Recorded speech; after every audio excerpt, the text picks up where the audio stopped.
kendaraan naikannya kades saya.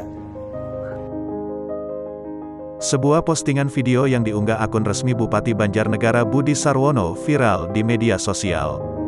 Dalam video berdurasi 35 detik itu, Bupati Banjarnegara Budi Sarwono menunjukkan mobil pribadi salah satu kepala desanya. Kepala desa itu memerintah di sebuah desa di Kecamatan Batur, Dataran Tinggi Dieng. Budi menunjuk salah satu mobil di sebuah parkiran. Mobil mewah berwarna coklat itu diparkir berjejer dengan mobil dinas Bupati Banjarnegara.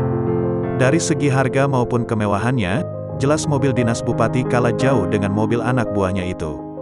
Tetapi Budi tidak minder, ia justru percaya diri memperkenalkan mobil kadesnya itu ke publik melalui media sosial. Tidak tanggung-tanggung, mobil bernomor polisi R7199D milik kades itu adalah Jeep Wrangler Rubicon. Ini kendaraan naikannya kades saja. Ini kades, paham gak? Katanya dalam video yang beredar di medsos setelah menunjuk mobil mewah milik kadesnya. Budi lantas memperkenalkan mobil tunggangannya, mobil dinas berwarna hitam dengan plat nomor R1D. Kalau saya lebih istimewa lagi, katanya percaya diri. Postingan akun itu pun menuai banyak komentar dari netizen. Banyak yang memuji kesuksesan kades itu karena mampu membeli mobil Rubicon.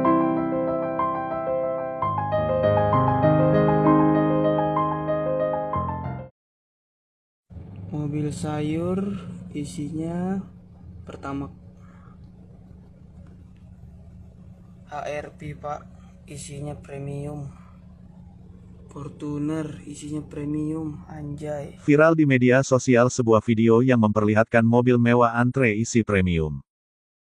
Terlihat dalam tayangan video tersebut, mobil mewah seperti Honda Harvey, Toyota Fortuner hingga Kijang Innova mengantre di jalur premium di sebuah SPBU.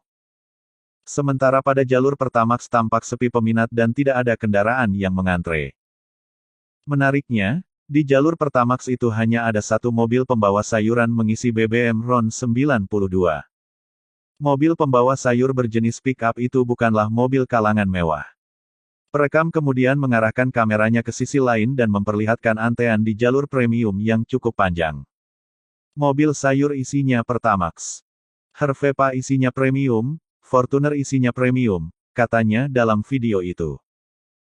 Tak hanya itu, perekam juga mengantre di jalur premium untuk mengisi tangki bensin mobilnya dengan RON 88 itu.